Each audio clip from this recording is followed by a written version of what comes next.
All right, today we're raising the energy a huge amount. I am with Stef, the Alter Nerd. How are you doing? I'm not doing too bad. How are you doing, Eric? Fantastic. You always cheer me up. You have this infectious personality, and I find it remarkable. And just, it's hard to watch you and not kind of be smiling to begin with, right out the gate. Well, thanks. That's really, really cool. I mean, the thing is, it's like, it kind of, you saying that, it's like, I'm still getting used to being able to take compliments in a way, because I just think, I'm just me. I'm just a gobby Yorkshire lass. This is just me. And yeah, so thank you. It's very, very nice of you to say. Very, very kind of you. Thank you. Happy to say, and don't change. Go ahead and still believe that, because that's part of the charm. I ain't changing for shiz, Eric. I can promise you that right now. Don't you worry.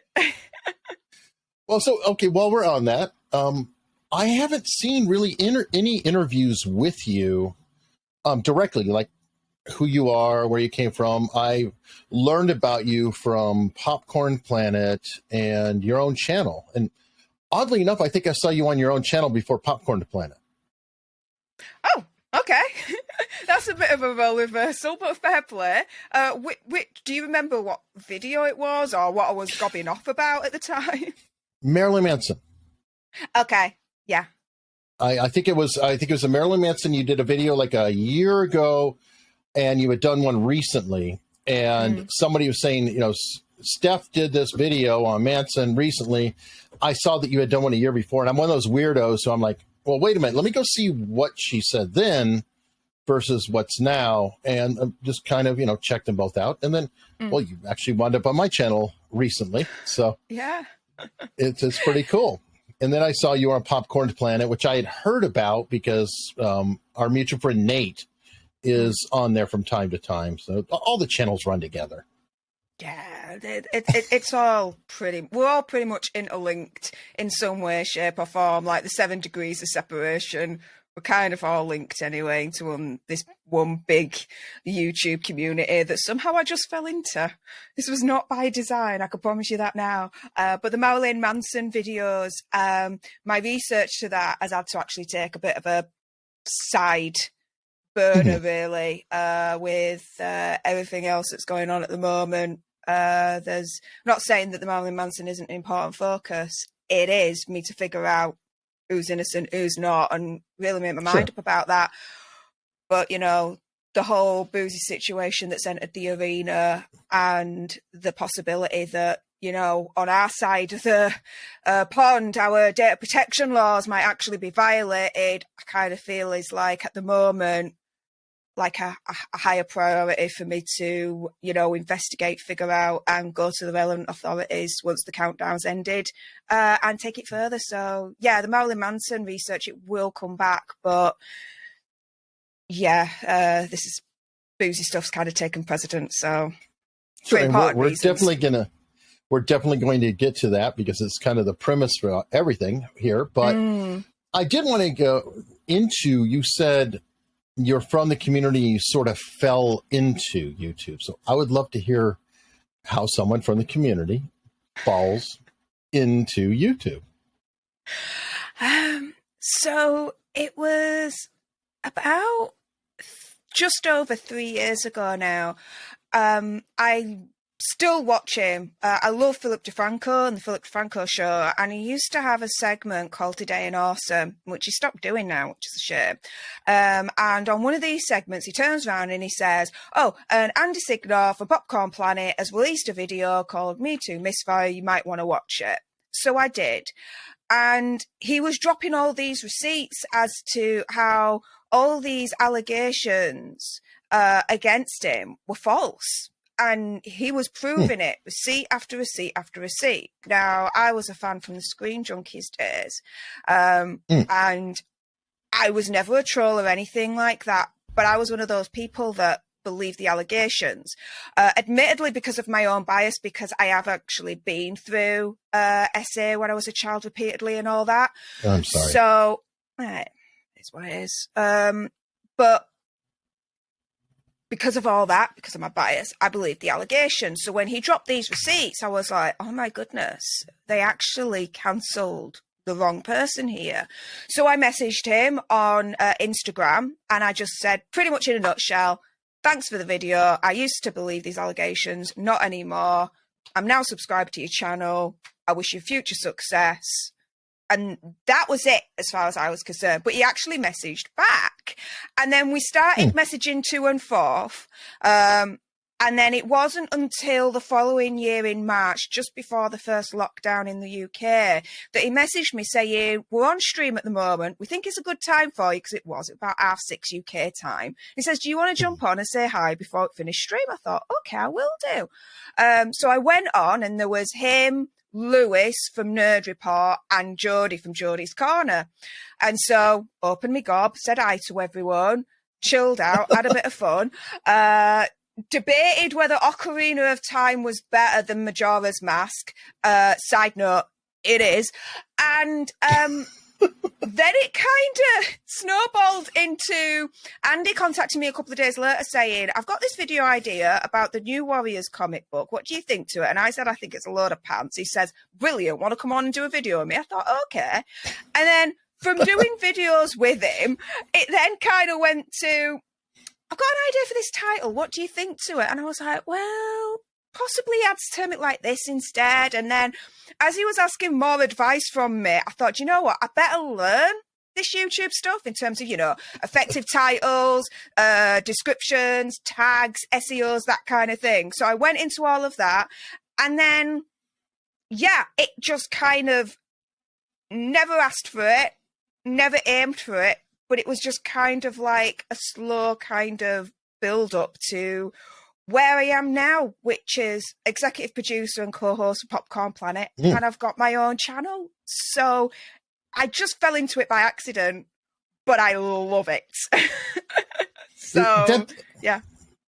That's fascinating and kind of cool. It really does describe a lot of the YouTube history. And I'm glad you're sharing that, because I've sort of fell into it myself, but you are almost building friendships and relationships, or dare I say even family, as you go, and you don't even know it. You just kind of are like, you're so interested in this really complicated little puzzle, because it is complicated. People might think, oh, I just get up and talk, or, oh, just schedule. Oh, I was born talking.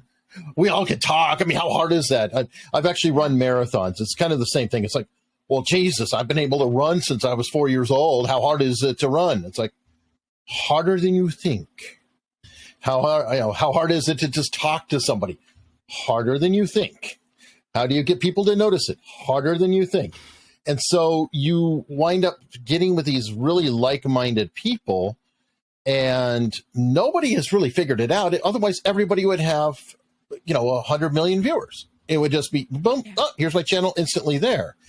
But you're all kind of working together and finding out you really like the different personalities, and you're intermeshing, and you're all kind of chipping away at this problem of how do I get the word out there? And does this work? Does it work for me? Or why did that video go nuts? And I don't get it, because I was going to toss it. I was kind of like, it was sort of meh to me, and people like it. What's going on? So it is amazing. And I think you start to get like your personality completely wrapped up into the situation. Have you found that as well? To a certain extent, yes. But if you get too wrapped up into it, then you can lose yourself in your content. And so for me, it's just being aware of it, being mindful of it. But, just being you, gobbing off, and then, looking at the analytics, finding out what works, what doesn't, and then just going from there. But I mean, you could go down the rabbit hole of YouTube analytics and never be able to get yourself back out. Oh, sure. And so that's kind of why I say, you could go so deep into it that you lose yourself and you never get back out, because then all you're focused on is the numbers rather than the actual content itself. So it's kind of striking that balance. The other thing as well, in terms of falling into this whole YouTube system, is not only learning kind of how YouTube works in terms of SEOs and thumbnails and things like that, but the actual equipment that you need for like a fully grown kind of studio and everything else. It took a while, for example, it took a while for me to get my head round how to get my sound right on my videos. Oh my goodness. That's a hard one. My sound quality on my videos early on in the days was horrendous. Oh my goodness.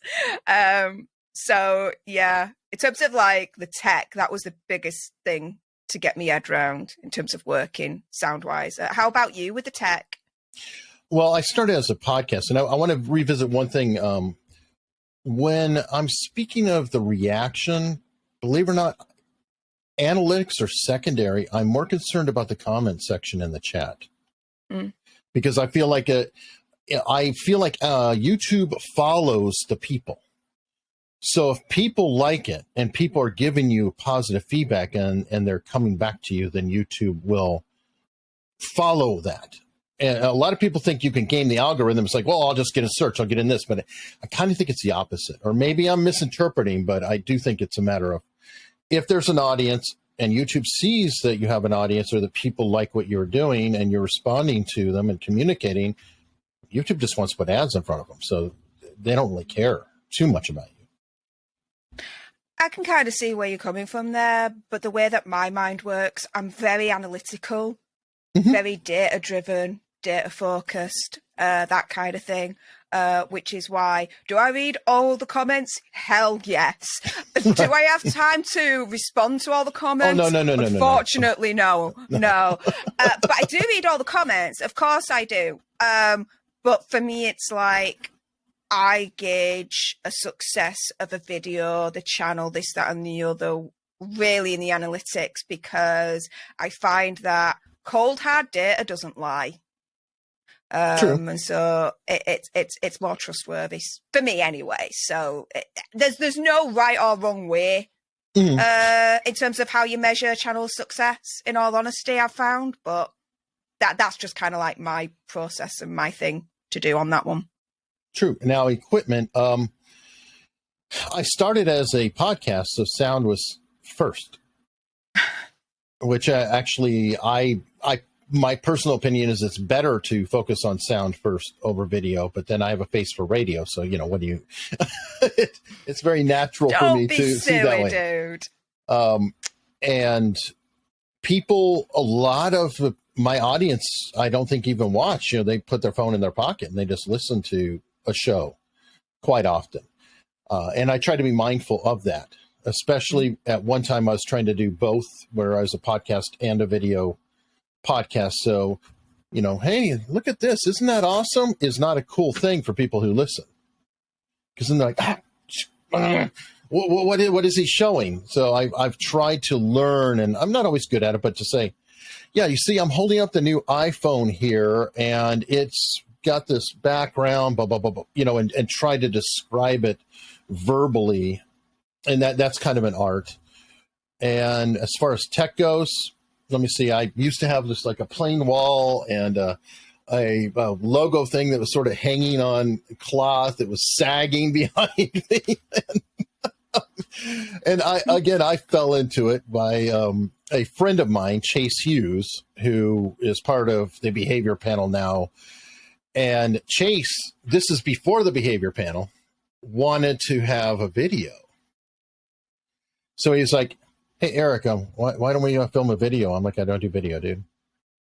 Yeah, come on, we can do video. I'll bring some wine or something. We'll do video. And that essentially is how it spawned out. It wound up being a live stream. And then I was like, well, I didn't have to do all this research. Chase brought a lot of people with him, and all I had to do was sit there and answer questions in the chat. This is easy. Sucker that I was. I was just about to say. Your favorite part would be the next week I had my other friend, David Viva Fry, on. I was like, he's got 100,000 subscribers. So it's going to be even bigger than last time. I had like 4 people watching and 1 comment in the chat. And I was like, okay, I guess I have to work at this, don't I? So, welcome to YouTube. So, moving forward then to the subject of the day, which is, it's kind of neat because I got to meet you with Marilyn Manson, and then it's like we're falling into another subject together with the illustrious Mr. Bouzy. Bouzy. Yes.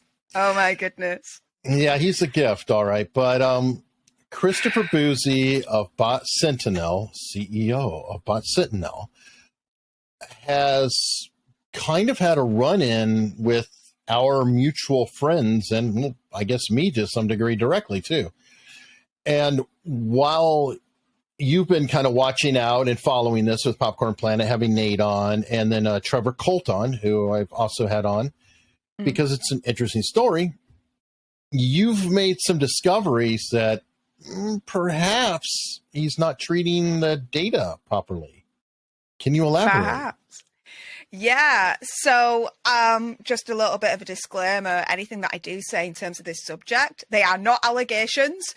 It's just simply me just asking the question, could he be falling foul of our data protection laws internationally, and exploring that? So, yeah, just to kind of go to the beginning and the reason why I kind of entered into this arena with my size 5 boots. It was because of Trevor Colt, MC. So it was the same weekend when all this kicked off with LawTube.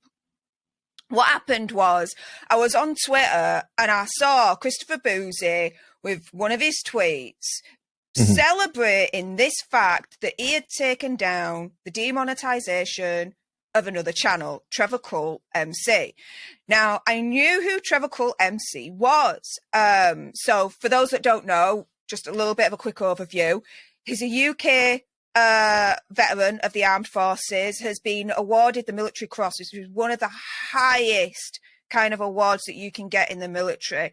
This dude is no joke. And for me, I thought to myself, this is disgusting and ridiculous that he went for someone of that caliber in the armed forces that fought for our freedoms, fought for our rights, fought for our freedom of speech, everything, fought alongside the US armed forces, no less, as well, fought alongside you guys.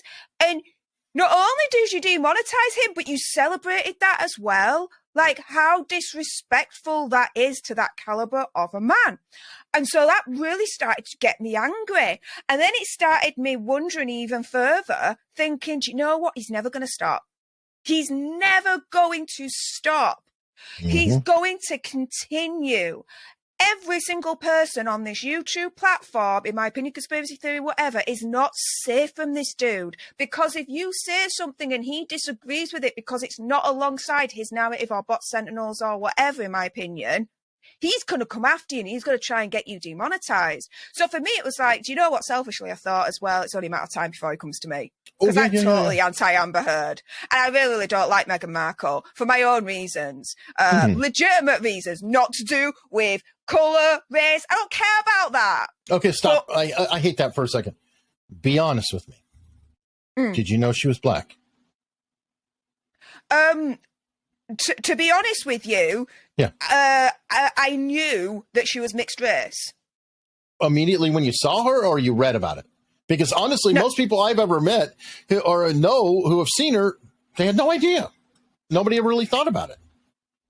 Immediately when I saw her, because I've seen Suits all the seasons, and she was in that, and I just knew straight away that she looked mixed race, which, you know, fair play, right? We're all human at the end of the day. I don't care about what race. We're all human, and that's it. But anyways, so because of that, I thought it was only a matter of time potentially before it comes to my channel as well. So I thought, do you know what? Coupled with that, coupled with the fact that he's just not going to stop and making me really angry that he went after Trevor Colt, I thought, do you know what? I'm going to do something about it in my own small way. Now, not to go into too much detail, but my day job does involve compliance, data protection. Yes, this is how I know about this stuff. And you know the funny thing about it? I deal with data deletion requests for the company I work for. Okay. So this is why I know about this. And I always had an inkling at the time, even before that weekend, that Bot Sentinel, I don't know, there was just something about thinking maybe he's potentially going against data protection, but didn't look into it too much. Oh, I did then at that point. And oh my goodness, seems like I've opened up a little bit of Pandora's box, but this is a happy Pandora's box, to be fair. So yeah, in a nutshell, essentially on Bot Sentinel's website, under his FAQs, there's a section where it says, and I'm paraphrasing here, he's not going to delete our Twitter handles, he's not going to delete our Twitter data, don't even bother asking. Okay. That is a potentially big no-no for GDPR and the UK's version, which is the Data Protection Act of 2018, which it specifically states that a user based in the UK or the EU has the right to go to this said company and say, delete my data, and for them to comply. Now, there are exceptions as to why they don't have to comply, but based on my assessment of Bot Sentinel and what they do, those exceptions don't apply. So it's things like, for example, if I went to police and said, delete my data, they could turn around and tell me to bog off because they need my data because of legitimate, like, security, law reasons, let's say, that kind of thing. Bot Sentinel certainly does not fit into that kind of exceptional category, let's put it that way. And so when I found that out, my jaw just dropped, Eric. Like, he's literally point blank saying on his website, we are not deleting your data, don't even bother asking. I was like, yeah, I would say he's not in the spirit of the law for sure. You know, there's the compliance, and there's the actual, and there's the spirit. The you know what? If you want me to just pound sand, isn't necessarily showing reception to those requests or comments, in my opinion. Well, it certainly looks that way. Now, I then tweeted out my first tweet about it. And relative to my size and who I am, that tweet went viral. I mean, my goodness, it just blew up for me. And it was like, I think I've really stumbled onto something here that's resonating with a lot of people at the moment. So I decided to put even more focus on it. And Eric, when I'm a dog with a bone, I will not let go. That is it now. Bouzy's in trouble. I ain't letting go.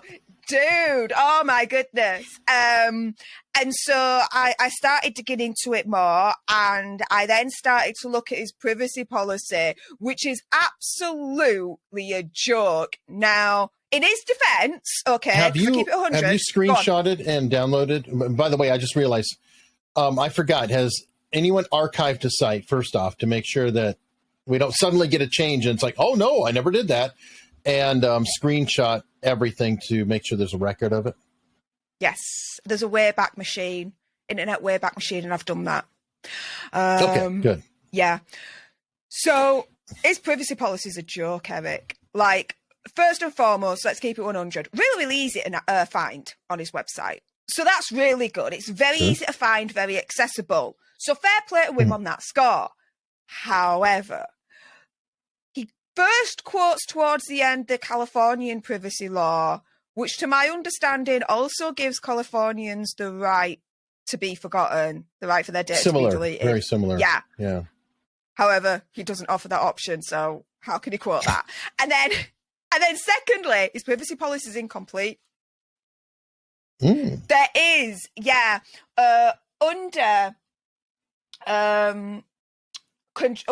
the section control over your information, he's got 3 bullet points. And on the 3rd bullet point that says revoking permissions, it says, in most cases, if you let us use your.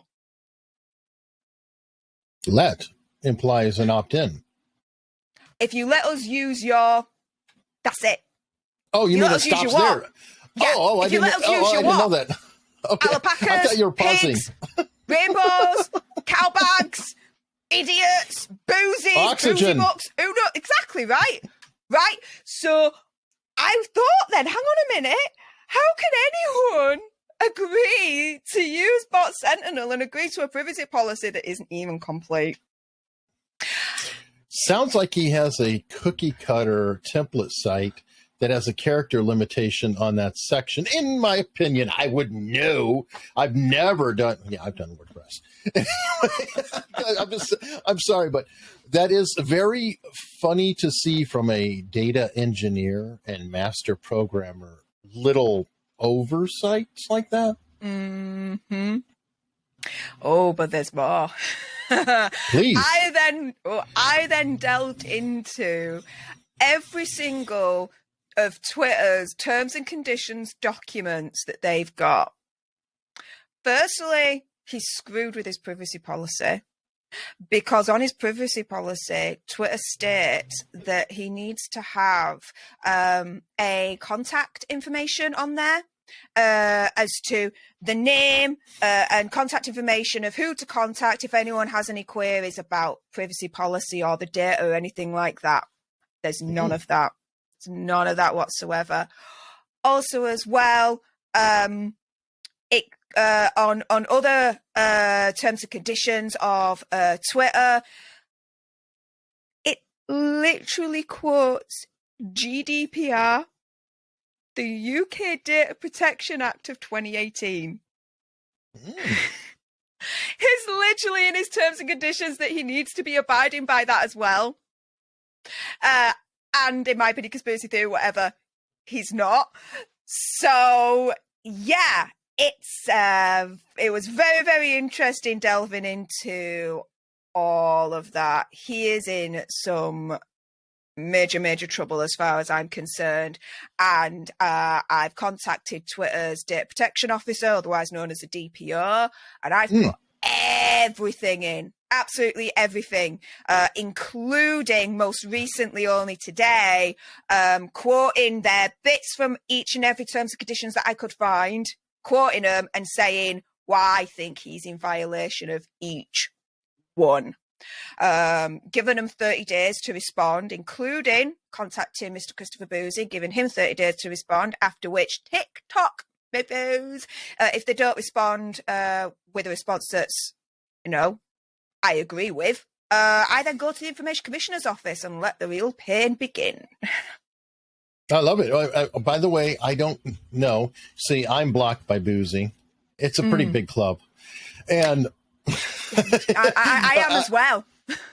Finally, you were like, oh no, I'm blocking you first. But oh, yeah. It is the internet and I get screenshots all the time. And I didn't know if you got the screenshot where he discussed GDPR on Twitter and how it didn't apply to him. I didn't know if you had seen that in your thoughts. Christopher Bouzy, continue to underestimate the power of GDPR. Please be my guest. Does he really want to go bankrupt again?